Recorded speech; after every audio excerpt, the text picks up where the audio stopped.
Hello and welcome to Web Relates. Today we're looking at the Petty Revenge subreddit. Our first story is by Necessary Equal. I let him cheat so I can watch him fail. This was years ago, but it still brings a smile to my face at times. Back in school, a handful of students, including myself, missed a major test due to extracurriculars. The teacher already arranged for us to take the test in a back room during regular class session. There was a guy, let's call him Eric, who was the typical F-boy who behaved like he was all that, and a bag of chips. Rude, obnoxious, and didn't once talk to me. Until that hour in the testing room. Back in school, I was mostly quiet. If resting B-face was a thing back then, I would have been the poster child for it. I was known to be a bit nerdy, so it wasn't a surprise when he sat right next to me, chatting it up. He went on to tell me how I looked like I could be a Victoria's Secret model, and I was one of the prettiest girls in school, and blah blah blah. He then asked if he could copy my answers. I smiled and said, "Sure, give me a few minutes and I'll show you my answer sheet." He grinned and twirled around in his seat, fidgeting with his pencil, making absolutely no effort in taking the test. I look up and whisper, "Done, hurry up and copy." With no hesitation, he hurriedly copies my work. I told him to walk away first so it wouldn't be suspicious. He did. As he was leaving, he did a weird salute and laughed at the other students still taking the exam. As soon as that door shut, I erased the answers I gave him and filled in the correct answers. I turned my work in shortly after. The teacher said she would take a week to grade them. During that week, Eric didn't say hi to me at all. When he did look in my direction, he would elbow to his friend to laugh at me. I couldn't wait until he got his results. The day finally came. The teacher handed us back our graded tests, and the way he stood up shocked, shouting, "An F!" and ran over to me to see my A+ grade was chef's kiss. He definitely stopped laughing at me after that. Our next story is by Crow Lexing. Revenge potato after tracking tag found. My kid's mother, my ex, is a control freak. We have shared care, weak about arrangements. She demands to know her daughter's every movement, texts constantly, checking up on her and a load of other overbearing nonsense. One of the reasons I left her also. My daughter is now well into her teens and fed up with the control. The ex tries to track her via various apps on my daughter's phone. However, my daughter is savvy enough to disable this when she wants. So we went camping for a week in the summer with my new partner and her kids. I told ex exactly where we were camping and our planned travel route. My daughter had had enough of the control and texts and turned off her phone as we left for the trip. We had to detour a bit due to roadworks, and soon I got a text from the ex demanding to know where we were going and why our daughter wasn't responding. I was surprised she knew we were off track a bit. Once we get to camp, we go looking, and sure enough find an AirTag hidden in my daughter's bag. Both myself and my daughter were pretty unimpressed and almost dumped it in the garbage. Instead, we decided to have some fun. We were camping in a small town with a post office. We bought a large potato on which my daughter drew an angry face, put the AirTag and the potato inside a sealed post bag, and posted it to her mother. Over the next 6 days of camping, I received a series of increasingly agitated calls and texts from my ex about our whereabouts.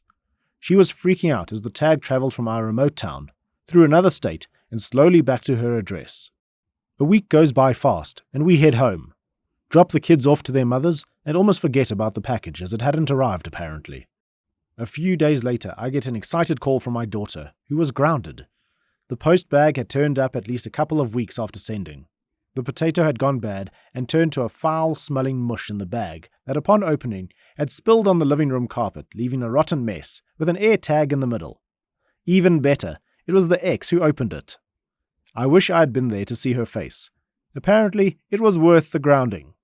The ex still tries to control and track my kids, but doesn't have much luck. Our next story is by Seriously Meowing. I'm a 30-year-old tattletale. So my husband and I kept hearing a bang in the evening at random hours, between about 6 to 10 p.m. It would wake us up sometimes, or get our dogs going crazy. We had no idea what it was. I even called out a plumber since we have had some plumbing issues in the past, and didn't know what else it could be. Finally, the Ring camera caught something. A young boy, probably between 8 and 11, was running up and kicking our house. Like hard. This bang was so loud I thought it was our trash cans knocking into the house, or a bad plumbing issue. But a goddamn kid deciding to do karate kicks and outrun my Ring camera was not what I expected. Okay, so I decided to do a few things. Put up a motion light, which I almost fell off a ladder doing and broke another light in the process.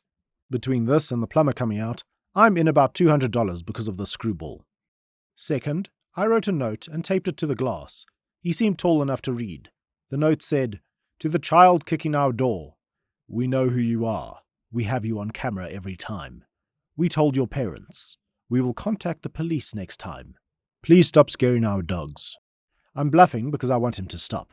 I cannot figure out his motive except to cause chaos in my household, so I needed to try to scare him. So last 2 weeks, nothing. I figured my note and light worked, and the snot goblin was scared. I took the note down last night.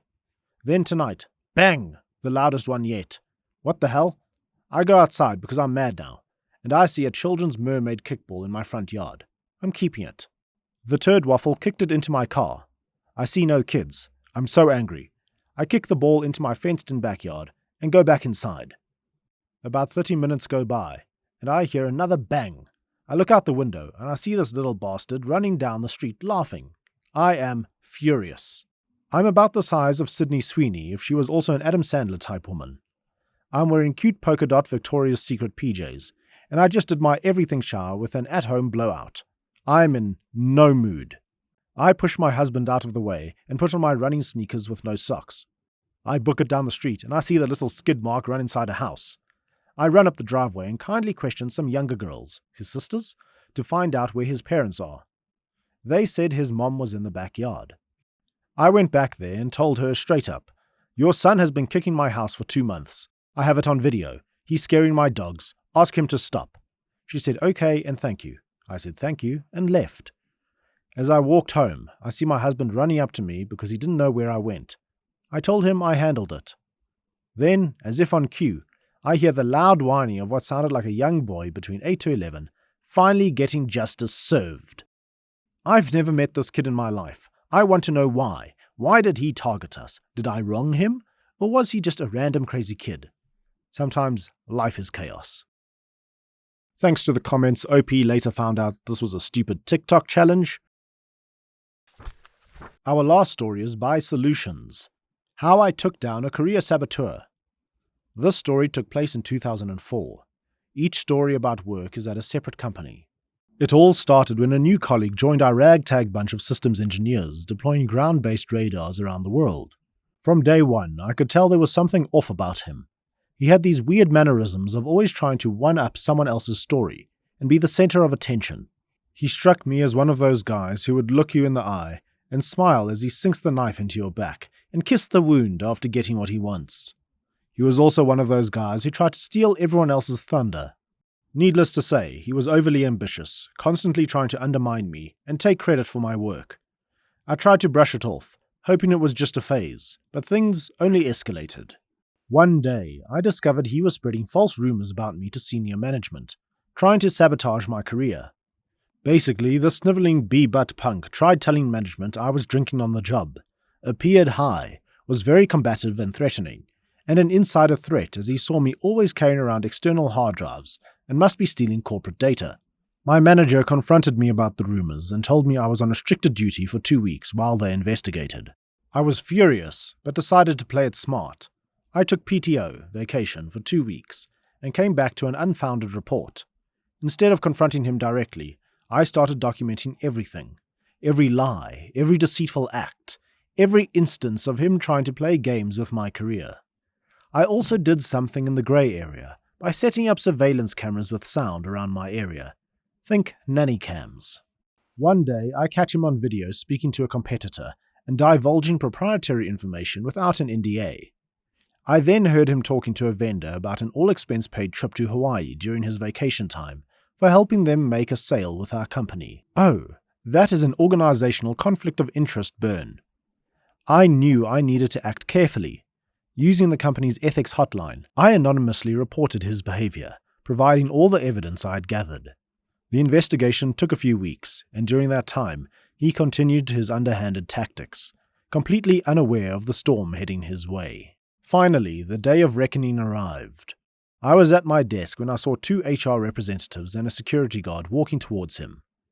They escorted him out of the building, and as he passed by my desk, he gave me a cold, knowing stare. He knew it was me who had reported him. I stood up, looked him straight in the eyes, and said, "Next time, find a toy and don't play with me." Yeah, HR did write me up for that line after taking out the trash. At the time, I thought it was well worth it. I've never heard of a company ethics hotline. Is that a common thing, or does it apply to only certain industries? Okay guys, that's it for today. Thank you very much for watching the video. If you enjoyed, like, comment, subscribe, all the usual YouTuber-y stuff. Thank you very much, and I will see you guys in the next video. Cheers and have a great day.